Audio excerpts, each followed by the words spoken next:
हठ हठ योग में हठ सिद्धि के क्या लक्षण होते हैं, यानी हठ योग सिद्ध होने के बाद योगी में किस तरह के लक्षण आ जाते हैं उसको समझते हैं।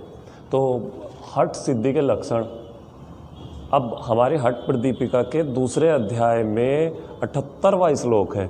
दूसरे अध्याय में 78वां श्लोक, हठ प्रदीपिका के दूसरे अध्याय में 78वां श्लोक ये है। तत्समम वदने प्रसन्नता नाद स्फुटत्वम नयने सुनिर्मले आरोग्यता बिंदु जयोग्नि दीपनम नाड़ी विशुद्धि हठ सिद्धि लक्षणम।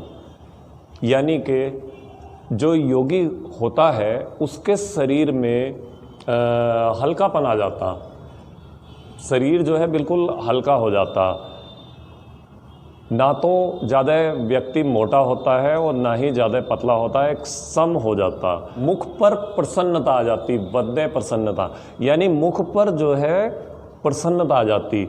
मुख जो है हर समय एक चेहरे पर मुस्कुराहट दिखाई देती। तो जो हठ योगी होते हैं उनका शरीर सम हो जाता है, पतला होता है, ना मोटा होता है, और वह जो है उनके मुख पे हर समय प्रसन्नता के भाव रहते हैं। उन्हीं से उनके अंदर मन से द्वेष लोभ मोह सब खत्म हो जाता और मुख हमेशा प्रसन्न भाव में रहता है।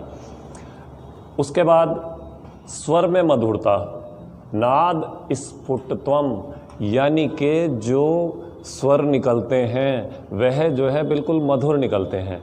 वाणी जो है उनकी बिल्कुल शुद्ध हो जाती है, वाणी में बिल्कुल मधुरता आ जाती है, वो बड़ी ही नर्म भाव से बात करते हैं। नैनों में तेज, एक आंखें जो होती हैं उनमें एक तेज हो जाता है, जो भी देखता है तो लगता है कि वास्तव में योगी हैं। बहुत अच्छे से उनको जो है देखने का एकदम प्रभाव पड़ता है। देखते ही कोई भी एक सामान्य व्यक्ति अगर हठ योगी को देखता है तो उनकी आंखों का तेज उसका मन मोह लेता है, यानी चेहरे पे प्रसन्नता आ जाती, शरीर बिल्कुल निर्मल कोमल, और वाणी में मधुरता, जो स्वर होते हैं ना उसमें मधुरता आ जाती। जठराग्नि प्रदीप्त हो जाती, शरीर के अंदर जो अग्नि है, जो जठराग्नि बताई गई है, जो पाचक अग्नि भी कहा गया है, तो वह जो है तीर प्रदीप्त हो जाती।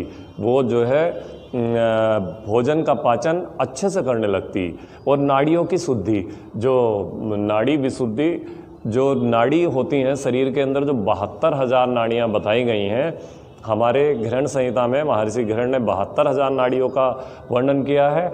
और महर्षि चरणदास ने जो है, स्वामी चरणदास ने भक्ति सागर में 72,864 नाड़ियों की शुद्धि बताई है। तो शरीर की समस्त नाड़ियों की शुद्धि हो जाती है।